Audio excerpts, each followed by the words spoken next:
I want to go back to Denny and Ross Chastain real quick. Did I not say that these guys are all talk?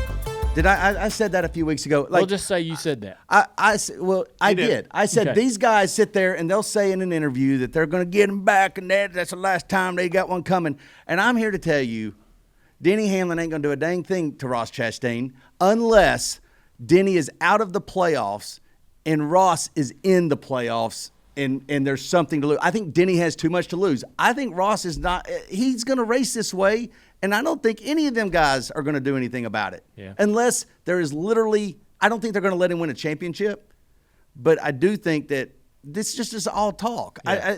Again, Ross did nothing different. Nothing different from a few weeks ago. I have to argue with that, Mike, because I think at St. Louis, Ross was more intentional, and at Atlanta, it was a pure misjudgment mistake. Does Denny care? No, but so Ross didn't do the same thing in both races. This race was just a mistake, albeit a terrible mistake. You can't make. Like, you got to be a good enough driver to say, "Oh, I'm going to get tight here, so I'd better lift before I hit the car beside me." Most guys got that figured out, right? Especially guys that have been doing it as long as Ross. At St. Louis, Ross really went in there to send him. Ross ran in the back of the 11 in 1 and 2 to send him, right? He did that. That wasn't a mistake. He hit him on purpose. He aimed to hit him. But since St. Louis has happened, we were expecting Ross to polish up his aggression a little bit, right? Stay aggressive, stay wild. Well, maybe, my opinion.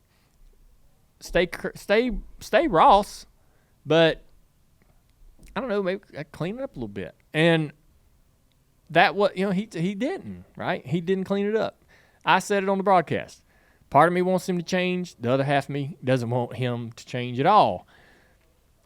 I think for Ross's long-term success, does he have to change? Probably not. He better be able to handle all these drivers being frustrated with him, and he has to be around those drivers all the time. They're in and around each other everywhere they go.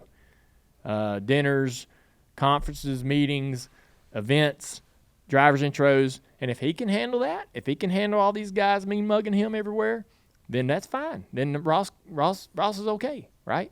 100% okay, because if that's the worst that's going to come out of it, and I think that's it. They don't like you. They may not talk to you at dinner. Big freaking deal. But my gosh, man, I mean, like all these guys, Austin Dillon even took a little shot at him in his interview. A couple of them. I mean, Ross every week is going to take shots he's going to get his shots in interviews. And I think that is just empty calories. All right. I mean, I can't argue with that. It's easy when you got a mic in front of you to say something smart aleck. And we do it, right? Everybody does it. The 10 car, Almirola was annoyed with him, talking about it on the radio. Hope I don't see him at the food line. So it's hilarious, by the way. I was watching them race. I'm watching them to go at it. Ross ain't doing nothing. Ross is racing. Just racing the 10. He's not slamming into him and cutting him off, running him in the wall or nothing. But he's racing him hard, close, side drafting, annoying. He's annoying him, right? But he's not racing him any different than, a lot of other guys out there on the track that are racing him. I don't even want to name names, but there's some guys out there that side draft aggressively, or race you, drift up the track into your side and get close to you. Ross has the reputation now that just a little thing like that's a small annoyance is everybody guys are quicker too quick to jump on Ross. Right. It's Ross. Right. Sparks a bigger reaction. Oh yeah. That's something that'll be interesting going forward, and that's not a good thing for Ross, right? If Ross is trying to, this would be the problem, or one problem with Ross's future successes in the immediate future, to try to go for winning a playoff, right? If it's that easy to fire up any driver out there, a guy like Almirola or anybody, then it's going to be harder for him to negotiate and navigate week to week going through the playoffs, because he's not going to tiptoe around these guys. He's going to annoy them. He's not going to walk on eggshells around all these drivers oh, I'm sorry, man. I've been been rough over the past couple weeks. Let me show you I can race clean. He's not going to do that. If he thinks that they're actually capable of doing something back, which I don't think they are. Well, it's almost like, okay, there's a minefield out there, and you're going to go tiptoe around a minefield. But what if you got information that actually those are all dummy mines? They're not actually going to go explode. You'll run right through it like a freaking linebacker sacking a quarterback. Well, and it ain't going to matter. That's true. And that's the way I think these guys do. They sit there and talk. If we could have taken a camera and put the camera just on Ross, you will also see that these guys are taking swipes at him. Okay. All right. As he's going out there and annoying these guys as he drive, he's in the back of the pack because of the 19 incident in turn 1 and 2. He's getting his car patched up, trying to work his way back through the pack. And every other car or every 2 or 3 cars, he does something that annoys them, and they make contact. They either swipe back at him or they get, they try to stand their ground, and there's a little more, there's beating and banging. I think that it's going to be a difficult path for Ross because that is happening like as the race is going on. We're not, a lot of things that we're not all seeing, right? I know where he finished. Yeah, you're right. People ask me, like, what's the deal? What do you think? Part of me thinks I want him to change. Another half of me wants I don't him want him not to change at all. Listen, I don't want him to change. I like what he's doing. Yeah. I like having a guy out on the track to do that. It's great for storylines. It's great for fan watching. I'm just saying these drivers, it's just so, it's almost like hypocritical to me. So Ross gets out of the car and says, that wasn't nothing like St. Louis. Yeah. All right, no real apology, right? Which is fine. He doesn't have to apologize. That was interesting to see a different reaction out of him. I was curious if he was going to go, all self-deprecating again. When they again. said we got a Ross interview we're getting ready to go to, I was about to hit we got a talk back button where we can just talk to the booth, so I can just talk to Burton, Letarte, and Rick, and only they can hear it. And I about hit that button and said, I wonder how many apologies we'll get in this one interview. And he didn't say nothing about that. No. And he's like, to be honest with you, I don't see it as the same way, which I thought was interesting because no. Ross said, I don't see this as. He said, what happened today isn't like the same thing that happened at St. Louis. So I apologize for St. Louis, but I'm not apologizing for this because this wasn't the same thing. Is that not what? I don't remember them. Again, I didn't want to know if we wanted to bring this up, but in the NBC interview with Ross Chastain, they didn't even bring up Denny. They didn't bring Denny up. Yeah, because the two incidents aren't the same. I saw the Denny interview. I think Ross is fine. I saw the Denny interview, and Denny's like, yeah, we're going to make it tough on him. Oh, okay, got it, Denny. No, Denny said, I've been pushed to my limit. Push to your limit. Okay, got it. Push to your limit. Okay. I thought it was already. That's my point. I get Mike's point I there. thought we were at the limit. Was. I mean, was Gateway? If Gateway didn't get you past the limit. Now, listen, it's very possible that Denny's waiting on a moment in which it's not so obvious to take him out. I get that. Listen, I know that. But my point on this is that I don't think Denny can do anything to Ross because I think Denny has too much to lose himself.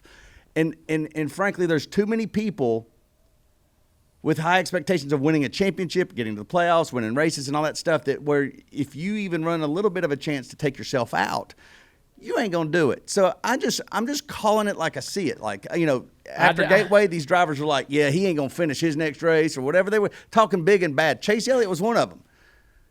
But then, here it is. Yeah. Ross is still finishing up in the top 5 every week, and he's still doing the same thing he's been doing at Gateway. Yep. Maybe different intentions. Maybe one was an accident, one wasn't. But I just, I think, all right, so this is it. For me, all right? I don't want Ross to change. I know. You're bracing yourself. I know. Well, look, all right, so 50%, I said, somebody doesn't, somebody does. I got to get off the fence, all right? As a broadcaster and reviewer, Ross makes them interesting, makes the races interesting. Pick a side. I know. I got to pick a side. Got to pick a side. Kyle Petty. I'm sorry, the frosted side of my mini wheat doesn't want him to change. Pick that damn side, I don't want him to change because it makes our broadcasts interesting and it creates storylines. I cannot wait. I think that somebody will do something. I don't know if it'll be Denny, but I think somebody will. He'll be on the other end of this. Everybody is, right? He's not immune. He'll get turned around somewhere. Somebody will make a mistake or get into him or do something even intentional maybe. And I'll be interested to watch his reaction. And I hope that it's anger, right? I hope that it's frustration, Yeah. right? I hope he doesn't go, well, I had it coming. Right. Right. I hope I'm with you on that. Yeah. And so I guess I'm anxious to see that side of it. And I, for Denny's sake, hope he does do something, right? He's kind of been put in a position and backed against the wall to where, gosh, you got to do something, right? Doesn't he? I mean, I thought so. Right? Yeah. I thought so. He did a little bit in Did he? St. Louis, though. Yeah. Messing with him. But I it's thought like, what he did that in was St. kind of like just like a little feather. I know. Tickle. I thought what he did in St. Louis was appropriate and perfectly Denny and funny. We all had a great laugh. But now we've had this moment, and I think it would be interesting to see what if Denny presented with the opportunity, what he chooses to do. Listen, it's just simple. Either Ross continues to push y'all around or he doesn't.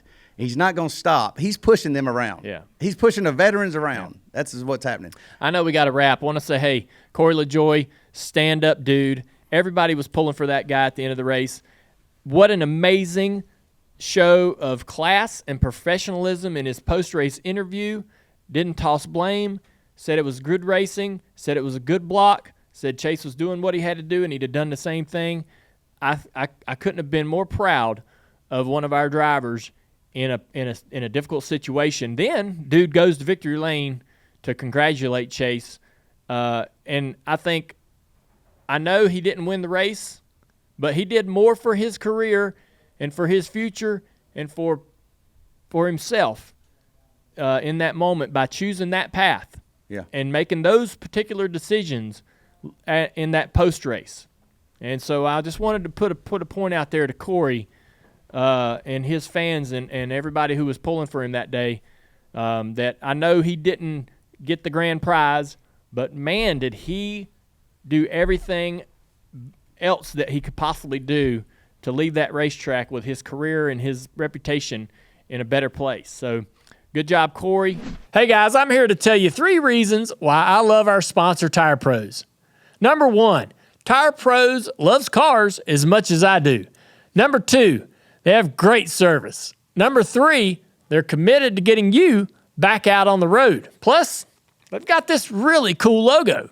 Dale, that's 4 reasons. And they have over 600 locations, 24/7 roadside assistance, a great selection, and a best-in-class tire warranty. Tire Pros, love the drive.